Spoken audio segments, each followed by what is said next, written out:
Bom dia, tudo bem?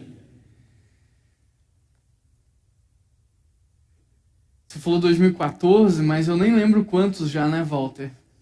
Bastantes acampamentos aí, encontros, e para mim é uma alegria estar aqui mais uma vez com vocês.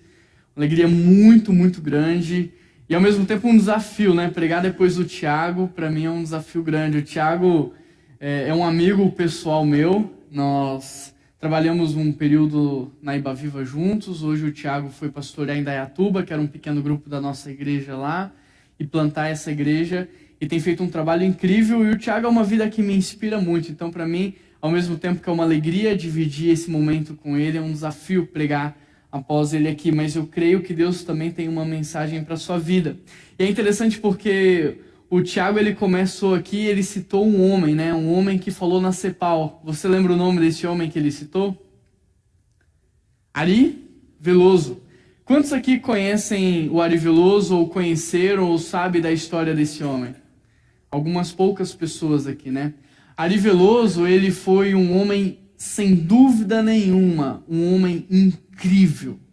Um homem incrível. Quem conheceu esse homem sabe o tanto que esse homem foi incrível.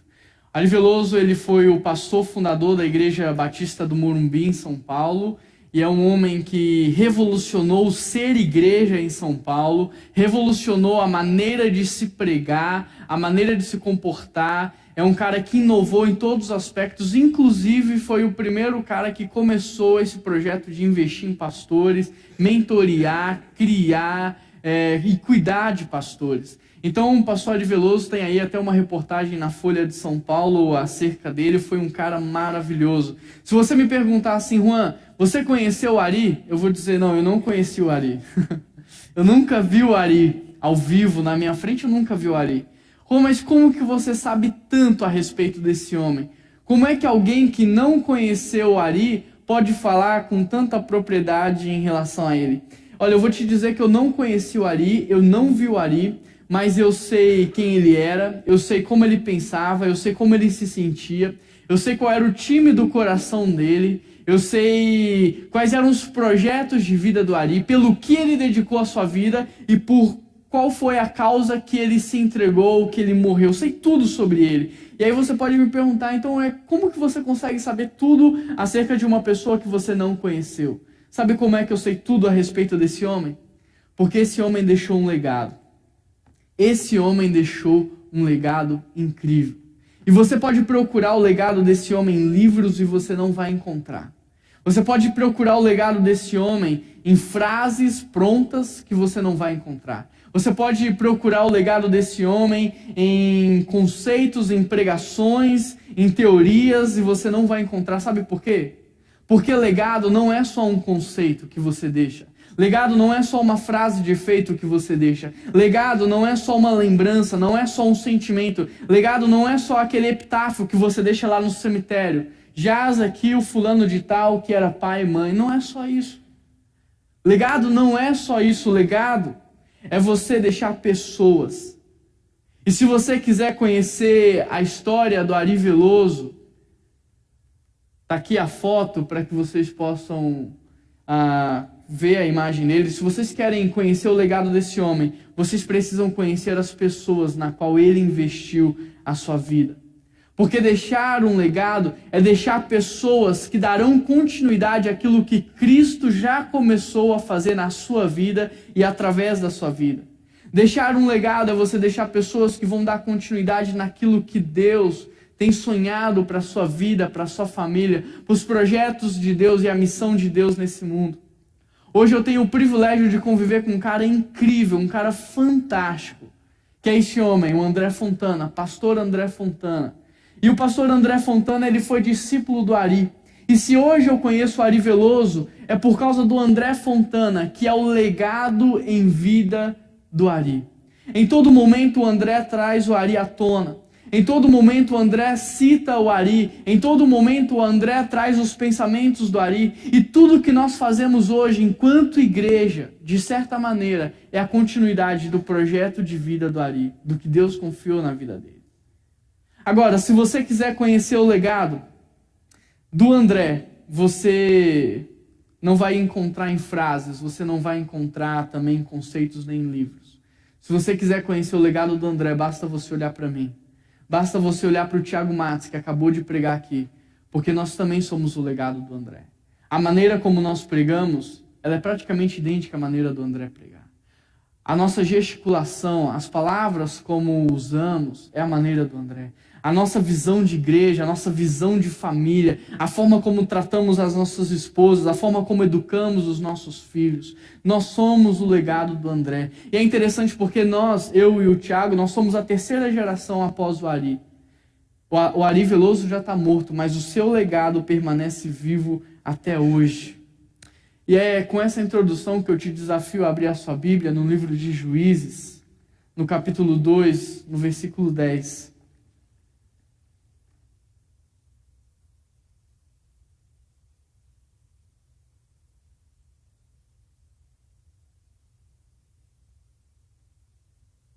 Quem achou diz, achei.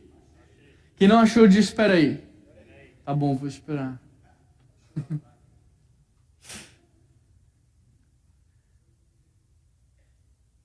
Eu espero que tenha ajudado vocês aí, ó. Achei ou peraí? Achou? Então vamos ler juntos. Diz assim: depois que toda aquela geração foi reunida a seus antepassados, surgiu uma nova geração que não conhecia o Senhor e o que ele havia feito por Israel. Presta atenção. Depois que toda aquela geração foi reunida a seus antepassados, surgiu uma nova geração que não conhecia o Senhor e o que ele havia feito. Feche seus olhos, vamos orar. Senhor Deus e eterno Pai, nós queremos te agradecer, primeiro, Deus, porque nós temos o Senhor Jesus Cristo. Nós queremos te agradecer por uma manhã como essa, na qual o Senhor nos reúne para tratar o nosso coração, Pai. Mas a tua palavra também diz que o pecado tem poder de nos petrificar e de nos tornar insensíveis ao teu mover, Pai. É por isso que nós clamamos ao teu Espírito Santo, para que o Senhor quebrante os nossos corações, tire toda a cegueira espiritual, tudo aquilo que nos impede de ouvir a tua voz, para que numa manhã como essa nós possamos ser transformados pela tua palavra, Pai. Continua falando conosco de maneira poderosa, como o Senhor falou através da vida do Tiago, Deus. E que nós, como homens, possamos ser reconhecidos não como tolos, que ouvem, mas não praticam, mas como sábios, que escutam e praticam aquilo que têm aprendido, Pai. Por isso, mais do que falar, Deus, que o Teu Espírito Santo nos mova a praticarmos tudo isso que o Senhor tem nos ensinado, Deus. Que nós possamos sair daqui, Deus, melhores do que como entramos. Que nós possamos sair daqui transformados, porque é impossível, Deus, encontrarmos com o Senhor, ouvir a Tua palavra e permanecermos da mesma forma, Pai. Fala conosco, Deus, em nome de Jesus, e que somente o Teu nome seja glorificado nessa manhã, Pai. E é por isso que eu oro em nome de Jesus, amém. Eu me lembro que logo que eu me converti, eu ia para a igreja na expectativa do que Deus ia fazer na minha vida. Logo que eu me converti, eu ia para a igreja pensando, puxa, o que será que Deus vai fazer na minha vida hoje? O que será que Deus vai tratar na minha vida hoje? Quais são os pecados que eu vou vencer a partir desse encontro com Deus? E eu sei que com o passar dos anos a gente vai se acomodando com a rotina de vir à igreja, a gente vai se acomodando com estar na igreja, e a gente começa a vir para a igreja, a gente começa a abrir a Bíblia, a gente começa a ter encontros com Deus sem expectativa nenhuma. Eu tenho saudade do tempo que a gente se reunia como igreja na expectativa do que Deus ia fazer no nosso meio. E é por isso que eu te desafio a abrir o seu coração na expectativa do que Deus quer fazer na sua vida num encontro como esse. Porque muitas vezes aquilo que a gente faz, a nossa oração, a forma como a gente lê a Bíblia cai na rotina. E tudo que cai na rotina é prejudicial. É como escovar os dentes. Por estarmos tão acostumados a escovar os nossos dentes, aquilo que era para produzir saúde bucal acaba se transformando em doença, porque a gente faz de qualquer jeito. A gente faz sem prestar atenção no que a gente está fazendo. Vir para um encontro como esse é algo que você pensa vai trazer saúde espiritual para você. Mas se você fizer de qualquer maneira, se você fizer sem prestar atenção, pode gerar mais doença na sua vida do que propriamente saúde. Então eu te desafio a sempre que você for ler a palavra de Deus, sempre que você for orar, sempre que você for escutar uma mensagem como essa, a vir com uma expectativa do que Deus quer fazer na sua vida, amém? Eu escolhi essa imagem para trabalhar esse conceito de legado, porque na verdade essa imagem é uma pegadinha. Porque nós somos tendenciosos a olhar para uma imagem como essa e a pensar que o legado é o bastão. Que o legado é o bastão que eu entrego para o outro. Mas o legado não é o bastão é a herança. O legado é a mão que recebe o bastão. Se houver legado, a herança que você deixar para os outros, seja ela financeira, seja ela em nível de conhecimento ou teoria, será multiplicada e bem aproveitada. Mas se não houver legado, seja qual for a herança que você deixar, ela será desperdiçada, destruída e esquecida. E tem uma frase que resume muito bem isso que eu estou tentando dizer para vocês. Herança é o que você deixa para os outros. Legado é o que você deixa nos outros. E eu queria começar fazendo essa distinção. Herança e legado são duas coisas completamente diferentes. E é por isso que numa imagem como essa, o legado não é o bastão é a mão que recebe. O bastão é apenas a herança. Se houver legado, a herança será multiplicada, seja ela a herança do Senhor, a palavra de Deus ou os recursos, mas se não houver legado, a herança será desperdiçada. Herança é tudo que você deixa para os outros, conceitos, frases, teorias, ensinos, bens, posses, dinheiro. Mas legado é tudo que você deixa nos outros. Legado tem a ver com valores, tem a ver com princípios. Legado tem a ver com caráter, tem a ver com missão de vida, tem a ver com propósito de vida. Por exemplo, se você deixar uma casa para alguém, você só terá deixado preocupações para essa pessoa, manutenções a serem feitas. Se você só deixar um carro para alguém, você está deixando despesas a serem pagas, depreciação, desvalorização, manutenções. Se você só deixar bens, o que você está deixando para sua família nada mais é do que advogados a serem contratados, dor de cabeça, conflito familiar. Se você deixar uma empresa, você só está deixando uma ocupação imediata para aquelas pessoas. Mas se você ousar, experimentar, deixar princípios, deixar valores, deixar uma causa, deixar um propósito de vida, então você está deixando um legado.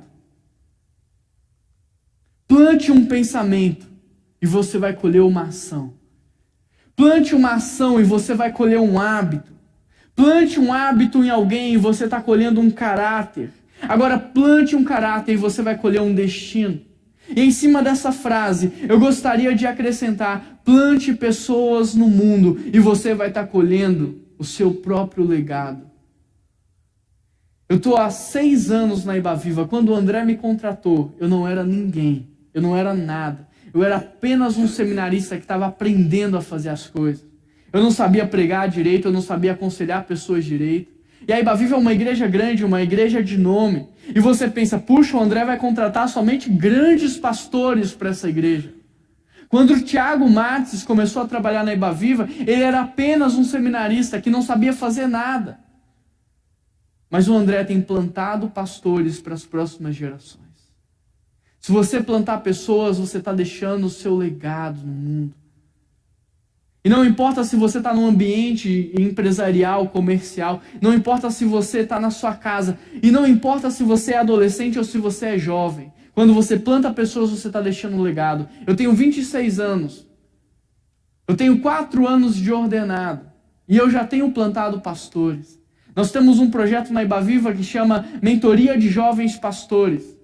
E hoje nós temos plantado pastores em Florianópolis, nós temos plantado pastores no Rio, em Belo Horizonte, aqui em São Paulo, porque para Deus não existe limites de idade, de conhecimento, não. O que Deus quer que você diga: eis-me aqui, Senhor, eu quero ser usado pelo Senhor, porque Deus chama as coisas loucas desse mundo para envergonhar as sábias. Deus chama aqueles que nada são para confundir aqueles que pensam que são alguma coisa. Não há limite de idade, não há limite de conhecimento. O que há é a disposição de ser usado pelo Senhor ou não. Você quer investir a sua vida em coisas terrenas e materiais, para quando você chegar na velhice, na terceira idade, você olhar para trás e pensar: o que eu fiz com a minha vida? Aonde foi que eu desperdicei todos os meus anos? Aonde foi que eu joguei fora a minha força e a minha inteligência? Porque eu chego hoje na terceira idade, na velhice, e o sentimento que eu tenho é de vazio. onde tudo que eu construí, daqui a pouco vai ser perdido, vai ser esquecido? Ou você quer chegar na sua terceira idade, na velhice, olhar para trás e falar, eu investi a minha vida em coisas que são eternas. Eu investi a minha vida em coisas que não vão ficar somente hoje, aqui e agora, mas em coisas que vão perpetuar na história, na vida dos meus filhos, dos meus netos, dos meus bisnetos e das próximas gerações que virão. Plante pessoas e você vai estar plantando o seu legado. Em resumo, herança é o que você deixa para as pessoas. Herança é deixar coisas. Legado é você deixar pessoas. Eu escolhi essa foto, a foto da minha família, da minha esposa, dos meus filhos, porque legado não é só você deixar pessoas no sentido de filhos. Não é só eu colocar lá o Noah e o Natan no mundo, não. Legado é eu deixá-lo apto para continuar a fazer aquilo que Deus começou a fazer na minha vida. Legado é eu deixá-los prontos para que eles continuem a missão de Deus no mundo. Para que não aconteça como nós lemos no nosso texto base. Nasceu uma geração na qual não se conhecia a Deus. Eu torci o tornozelo lutando karatê recentemente, fiquei 60 dias com o pé imobilizado e agora eu estou fazendo fisioterapia todos os dias. Ontem na fisioterapia entrou um menino, entre aspas. Até então eu achava que era um menino, mas era uma menina. E ela começou a falar que ela está tomando hormônio para crescer barba, porque ela quer ser um homem. Eu, bem espantado com aquilo que estava acontecendo, comecei a perguntar para ela, mas por que você quer ser um homem? Por que você quer ser um menino? E ela falou assim, eu quero ser homem porque está faltando homem no mundo. E aquilo mexeu muito comigo. Eu falei assim, ela está fazendo isso de forma errada, mas o que ela está falando é verdade. Está faltando homem no mundo. Essa semana eu li uma matéria dizendo que na igreja existe uma feminização da masculinidade. Os homens estão se tornando mulheres. Não no sentido de se vestir como mulher, mas de se portar como uma mulher. Você sabe qual que foi o maior pecado da humanidade? Foi o pecado de Adão. E sabe qual foi o maior pecado de Adão? O pecado da omissão. Tudo indica que Adão estava do lado de Eva quando Eva propõe um fruto. Quando a serpente propõe o pecado, quando a serpente propõe um fruto. E sabe qual foi a atitude de Adão? O silêncio. A omissão. Quantos de nós não tem pecado por omissão dentro das nossas casas? A gente está vendo os nossos filhos indo para o caminho errado, mas a gente diz, eu já não vou falar mais nada. A gente está vendo as nossas esposas tomando decisões erradas, falando o que não deve, e você diz, eu nem vou falar nada, porque isso vai me dar uma dor de cabeça depois. Você anda na rua e você vê as pessoas fazendo coisas erradas, e você diz, eu não vou dizer nada. Para que eu vou falar? Está faltando homem de verdade. Está faltando homens que deixam legados para a próxima geração, para que a geração não nasça sem conhecer a Deus. E esse foi o erro de Josué. Porque Moisés deixou um legado. E sabe qual foi o legado de Moisés? Não foi as suas teorias, não foram as suas filosofias, não foram os seus conceitos teológicos acerca de quem Deus é. O maior legado de Moisés foi o próprio Josué. O texto bíblico diz que quando Moisés entrava na tenda do encontro com Deus, Deus falava com ele face a face. E quando ele saía da tenda, o jovem Josué permanecia lá. Enquanto Moisés está com as mãos estendidas, quem é que está guerreando lá embaixo com o exército de Israel? O maior legado de Moisés foi Josué. Mas Josué não foi capaz de deixar um legado. Tudo que Josué deixou foi uma herança. E é por isso que após Josué nasceu uma geração que não conhecia o Senhor. Olha a herança de Josué. Olha o que o texto bíblico diz. Juízes 23, do 6 a 8. Façam todo o esforço para obedecer a lei de Moisés, sem se desviar. Não se associem com as outras nações, não invoquem outros deuses, não prestem culto a outros deuses, mas apeguem-se somente ao Senhor. Olha que bela herança.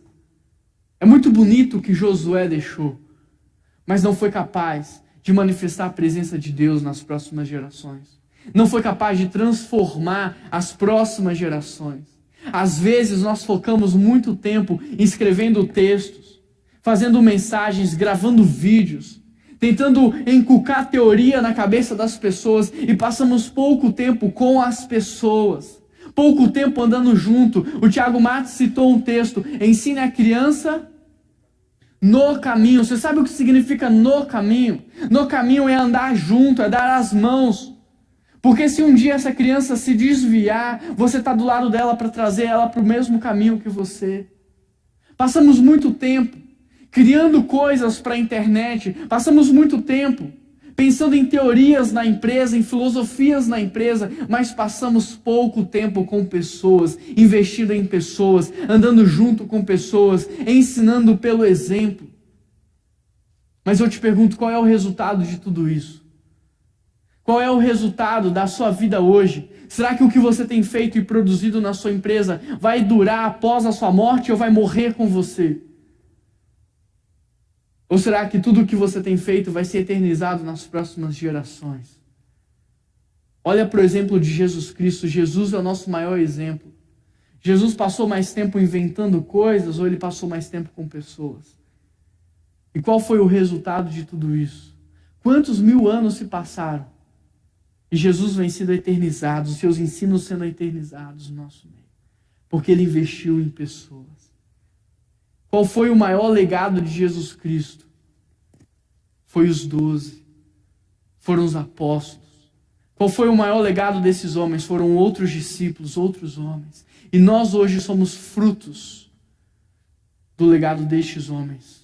Nós somos o legado do cristianismo nesse mundo. Por isso a pergunta que não quer calar é: você tem deixado legados para as próximas gerações? O que você tem feito hoje vai morrer com você?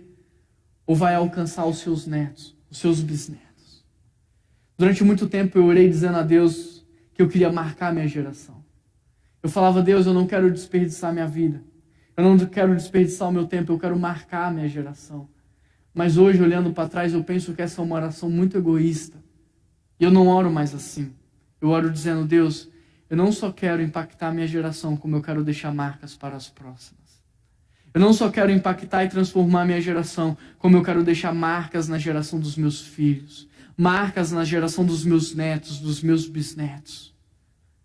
Eu quero deixar marcas, eu quero sinalizar através da minha vida para as pessoas que virão que existe um Deus.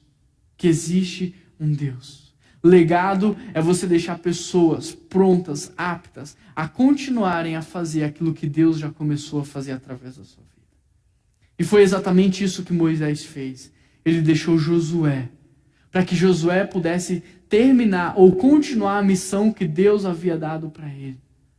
Mas não foi isso que Josué fez. Josué não deixou ninguém para dar continuidade à missão de Deus no mundo. Por causa disso, uma geração inteira não conheceu a Deus. E se você conhece a história da Bíblia, você sabe o desastre que foi tudo isso. As consequências desastrosas de tudo isso. Sabe por quê? Sabe por quê? Porque sucesso sem sucessor não é sucesso, é fracasso. Se tudo o que você faz vai morrer com você, então você não teve sucesso na sua vida, você foi um fracassado.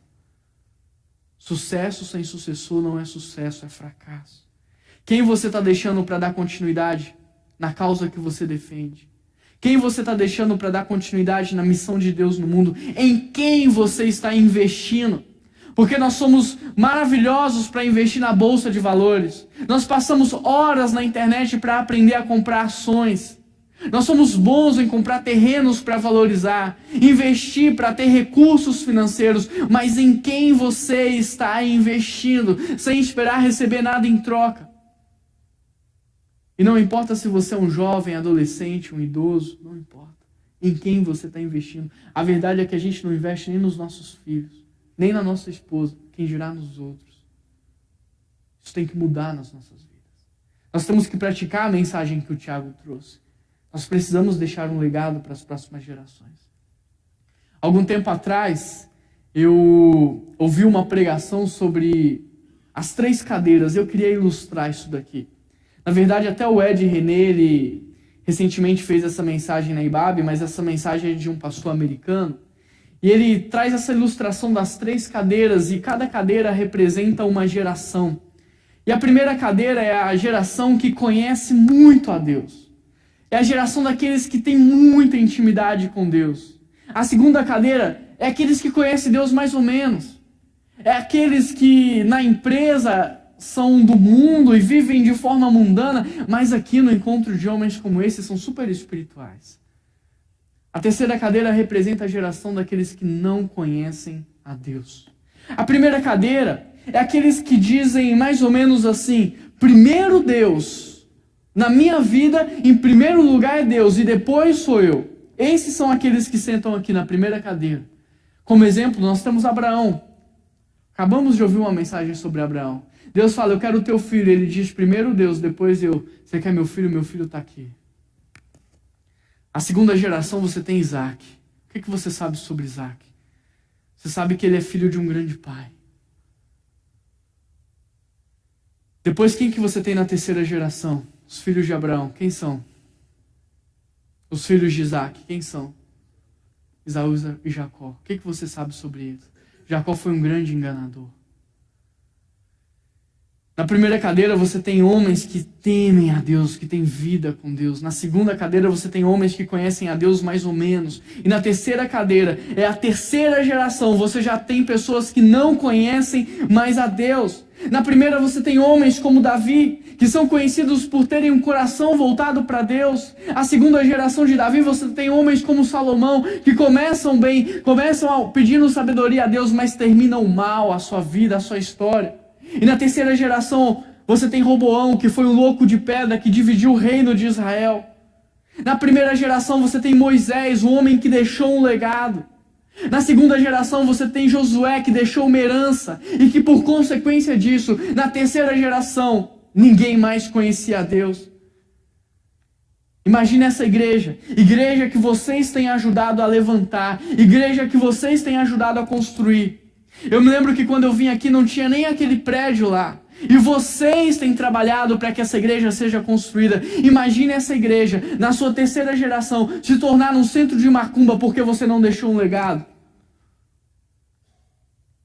Imagine os seus netos servindo ao diabo, servindo a Satanás porque você não foi homem para deixar um legado.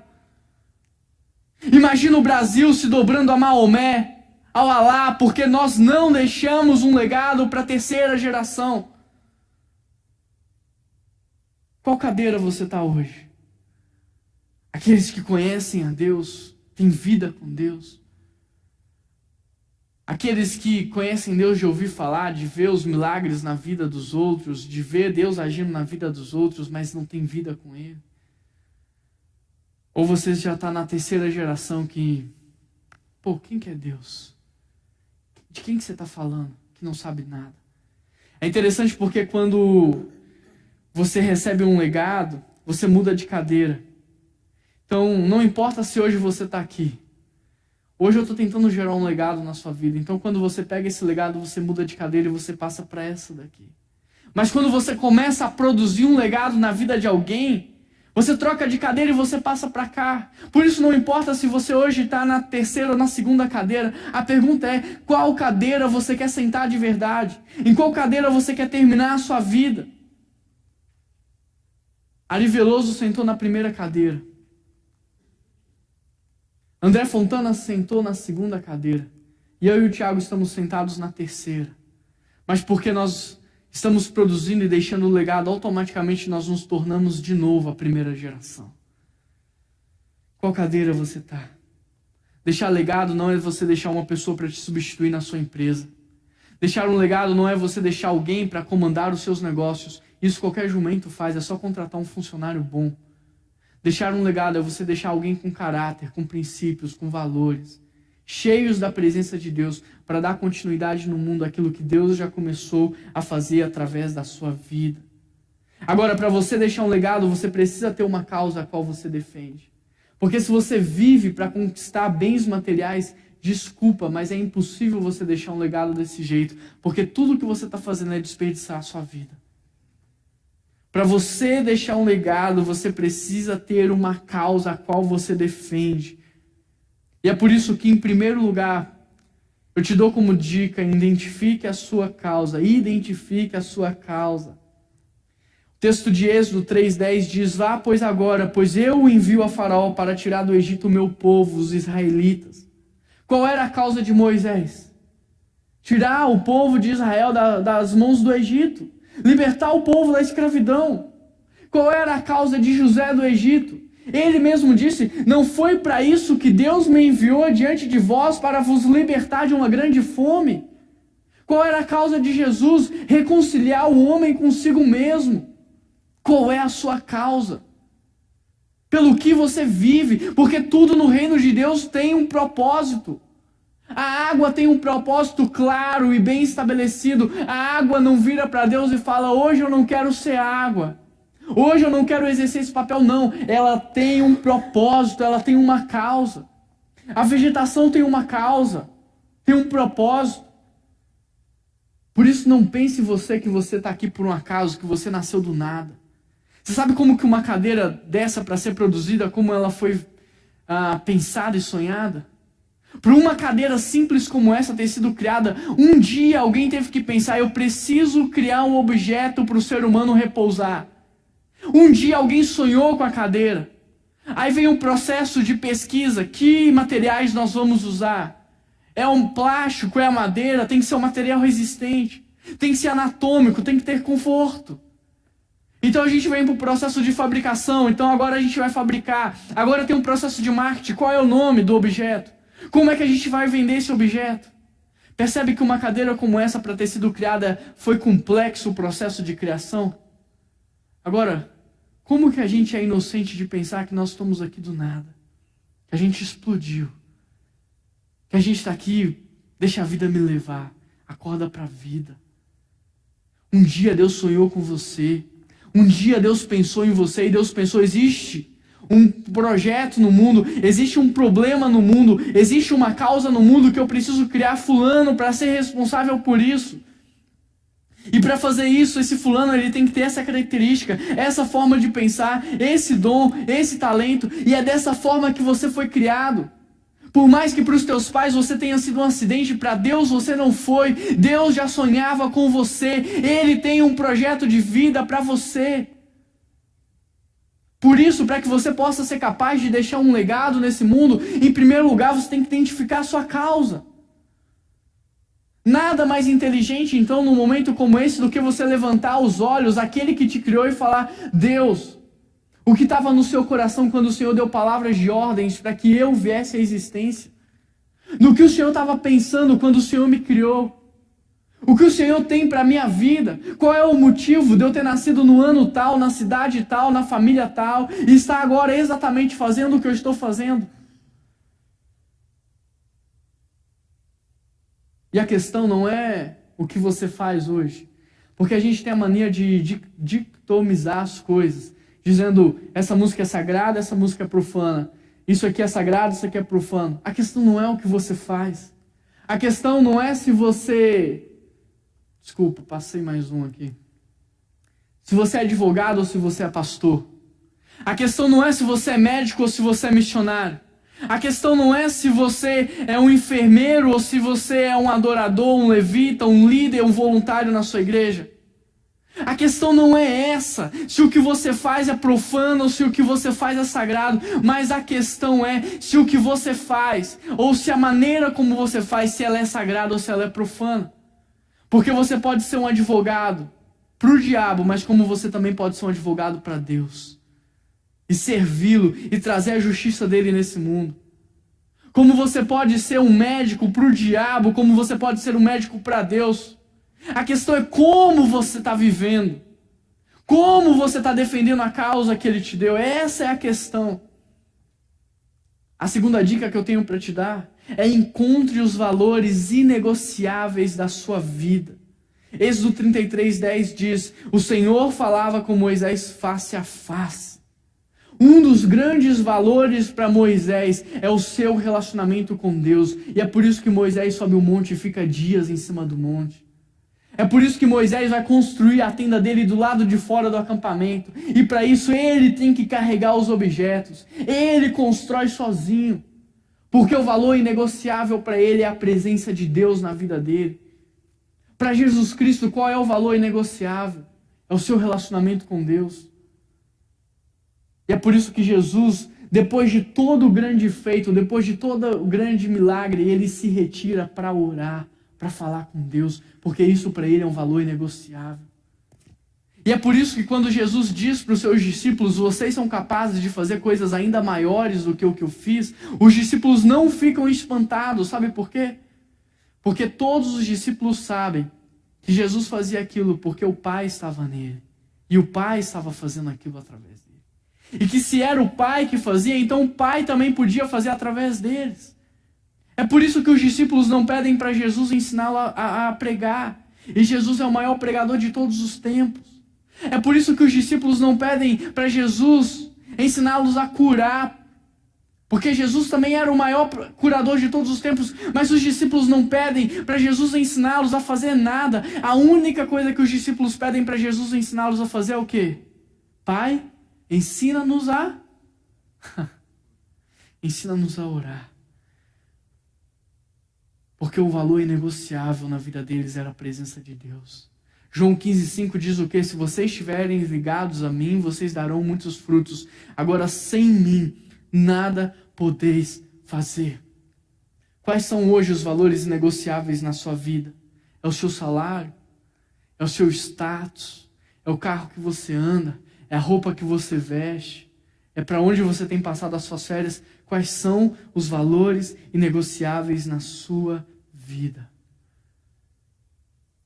A terceira dica que eu tenho para te dar é: transmita a sua visão. Êxodo 34, do 34 ao 35 diz: mas toda vez que entrava para estar na presença do Senhor e falar com Ele, tirava o véu até sair. Sempre que saía e contava aos israelitas tudo o que havia sido ordenado, eles viam que o seu rosto resplandecia. Tudo depende da maneira como você transmite. Com 14 anos, com 13 anos eu comecei a trabalhar como menor aprendiz em Belo Horizonte. E o meu primeiro emprego eu vendia tênis. E o meu gerente, ele chegou para mim, ele disse assim: Juan, você só vai ser um bom vendedor quando você for um bom comprador de tênis. Porque você precisa amar os tênis. Você precisa conhecer os tênis. Como aquele era o meu primeiro emprego e eu queria ser um bom vendedor, eu comecei a estudar. Por que é usado aquela borracha? Por que é usado aquele tecido? Eu comecei a amar os tênis, eu comecei a comprar tênis. E com 14 anos eu me tornei o melhor vendedor de tênis de toda a rede Centauro by Tênis e Almax. Eu nem ganhava comissão porque eu era menor aprendiz, mas me tornei o melhor vendedor. E aí eu passava as vendas para os meus amigos e eles ganhavam comissão e depois eles me davam um monte de presente. Mas sabe por quê? Porque antes de vender a gente precisa comprar. Antes de falar a gente precisa viver. A gente canta muito aquela música, cantarei teu amor, não é? Mas antes de cantar o amor de Deus, você precisa experimentar. Só é capaz de amar quem foi amado primeiro, e é por isso que Deus nos amou primeiro. Só é capaz de perdoar quem foi perdoado, e é por isso que Deus nos perdoou primeiro. Quais são os valores inegociáveis na sua vida? Porque você precisa transmitir isso com paixão. Tudo depende da maneira como você transmite as coisas para as pessoas. Lá na Ibaviva nós temos pequenos grupos. E eu sempre desafiava as pessoas: você não quer ser um líder de PG? Você não quer ser um líder de PG? E as pessoas olhavam para mim e elas pensavam: puxa, isso dá muito trabalho, é muita responsabilidade, eu não quero não. Eu me lembro que uma vez num culto, terminando o culto, eu olhei para a igreja e eu falei assim: olha a visão da nossa igreja, nós queremos transformar a Vinhedo e região. Mas eu quero que vocês prestem bastante atenção na visão dessa igreja, porque as cadeiras que vocês estão sentados não podem fazer nada para que isso aconteça. As paredes dessa igreja não podem fazer nada para que isso aconteça, mas você pode. E o meu convite para você nessa noite é que você me ajude a transformar Vinhedo e região. E naquela noite muitas pessoas se levantaram para ser líder de pequeno grupo. Porque tudo depende da maneira como você transmite a visão da sua empresa, a sua visão de vida, a visão da igreja, os seus valores. Agora, quando você tiver uma visão pela qual vale a pena morrer, você não terá outra forma de comunicar, a não ser de uma forma apaixonada. A questão é que muitos aqui não têm uma visão pela qual vale a pena morrer. Mas quando você entender o propósito de Deus na sua vida, quando você começar a viver isso, não haverá outra forma de comunicar isto para as pessoas, a não ser com brilho nos olhos, a não ser com o coração batendo mais forte, a não ser com as veias saltando pelo pescoço. E a quarta e última dica que eu tenho para te dar é: envolva as pessoas na sua vida. Envolva as pessoas na sua visão. Caminhe com pessoas. Enquanto Moisés orava, quem estava perto de Moisés? Josué. Enquanto Moisés levantava as mãos e orava, quem é que estava batalhando? Era Josué e o exército de Israel. As pessoas precisam olhar para a sua visão de vida como pai, como esposo, como líder, como cristão. E elas devem olhar para a sua visão e elas devem ter vontade de participar disso com você. Elas devem desejar passar a vida delas ao seu lado, exercendo, praticando e cumprindo a missão que Deus tem para a sua vida.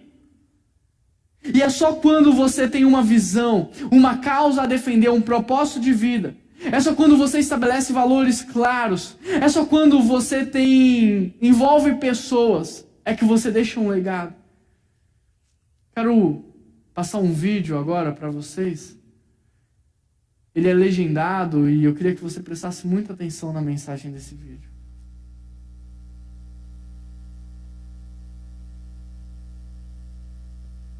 Yes, the greatest act of leadership El acto más grande del liderazgo, is what happens in your absence. ¿qué pasa en tu ausencia? If everything you've done died with you, Si todo lo que tú has hecho muere contigo, you are a failure. eres un fracasado. True leadership Verdadero liderazgo is measured by what happens after you die. se mide también con qué pasa después que tú mueres.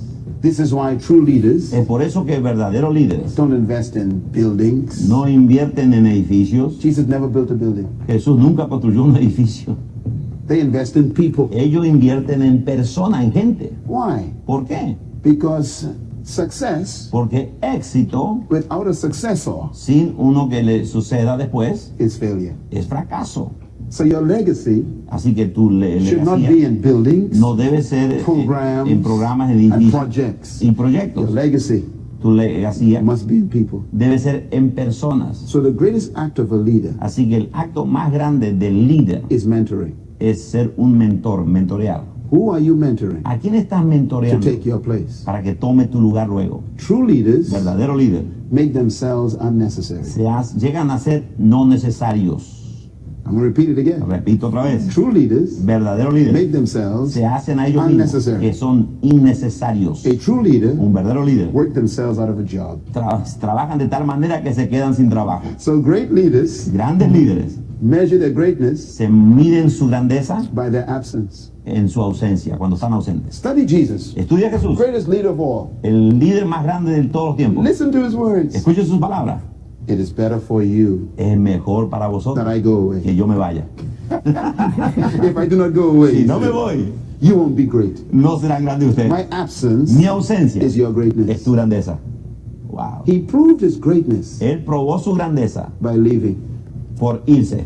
He left. Ese fue. And his organization grew in his Y absence. su organización creció en su My ausencia. question is, Mi pregunta if es, you die today, Si tú te mueres as a hoy, leader, como líder, leaving the studio, dejando in el an estudio, accident, en un what accidente, happens to your ¿qué organization? pasa con tu What happens to your organización? church? ¿Qué pasa What con tu happens to your iglesia? ¿Qué business? pasa con tu negocio? If it dies, Si muere, when you die, cuando tú mueres, you are a failure. eres un fracasado. So I encourage you right Te now, animo ahora mismo. identify your successors Identifica a aquellos que te van a seguir a ti And después mentor them. y and entrénalos. train them. Entrénalos. This is why Es por eso que in our en organization, nuestra organización I am unnecessary. yo no soy necesario I allí. can travel the world Yo puedo viajar por todo el mundo and our ministry grows. y nuestro The ministerio companies crece. grow. Las compañías My crecen. son, Mi who hijo, is 29 years que old, tiene 29 años de edad, is running my businesses. él corre mis negocios. My daughter, Mi hija, who is 30, que tiene is 30, running our global organization. ella maneja toda nuestra organización global. Why?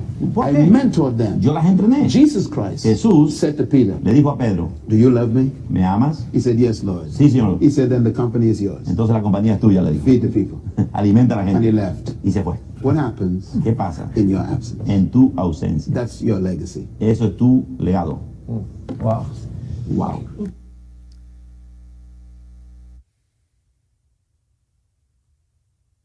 Tiago trouxe aqui a mensagem para deixarmos um legado para os nossos filhos. E eu só quero ampliar a visão do Tiago, dizendo para você deixar um legado para as próximas gerações. Que você deixe um legado para que as gerações que possam vir, elas também conheçam a Deus da mesma forma que você conheceu. Para que as gerações que venham depois de você tenham vida com Deus da mesma forma que você está tendo. Que elas tenham a mesma oportunidade de se entregar a Ele como você está tendo. Você sabe qual que é a parte do mundo mais rica hoje? Você sabe qual que é o lugar mais rico do mundo hoje? Não são os campos de petróleo, não são os bancos. O lugar mais rico do mundo hoje é o cemitério. Porque no cemitério há livros que nunca foram escritos, há igrejas que nunca foram plantadas, há ONGs que nunca foram abertas, porque as pessoas têm levado o projeto de vida, o sonho de Deus para a vida delas para o cemitério. Porque ao longo da vida as pessoas têm se perdido entre o projeto de Deus e o projeto do mundo. E têm construído impérios que vão ficar aqui. E as verdadeiras riquezas têm levado para o cemitério. Não leve para o cemitério com você aquilo que Deus te entregou para fazer. Ele disse: ide por todo mundo e fazei discípulos. Ir por todo mundo e fazer discípulos é fazer amigos. E quando você faz amigos, você faz legado. E quando você deixa legado, você permite que mais uma geração conheça a Deus. E esse é o meu desafio para a sua vida, amém? Feche seus olhos, vamos orar. Paizinho, quero te agradecer porque tua palavra ela é viva e eficaz. Quero te agradecer, Deus, porque muitas vezes a tua palavra ela nos chacoalha. E eu quero te agradecer porque é a tua presença e a tua palavra que nos transforma. Não é a oratória de ninguém, não é a capacidade de fala de ninguém, mas é o teu Espírito Santo. Por isso, Pai, a minha oração é que nós possamos sair daqui nessa manhã transformados pela tua palavra e pela tua presença. E que a gente possa sair daqui como homens sábios, que praticam aquilo que o Senhor tem ensinado. Que ainda hoje nós possamos praticar tudo isso com as nossas esposas, com os nossos filhos, com os nossos amigos e com os nossos funcionários. Porque tudo que a gente deixa para fazer depois, a gente acaba não fazendo. Então que a gente comece a praticar tudo isso hoje, Pai. Esse é o desejo do nosso coração. E é por isso que nós dissemos juntos: eis-nos aqui. Queremos ser usados pelo Senhor. Nos usa, Pai. Nos capacita. Nos enche de dons e talentos. Nos dê ousadia e coragem para cumprir a tua missão dada pelo Senhor a nós. Porque é um privilégio fazer parte daquilo que o Senhor está fazendo no mundo. Muito obrigado, Jesus. E é por isso que oramos. Amém. Que Deus abençoe vocês.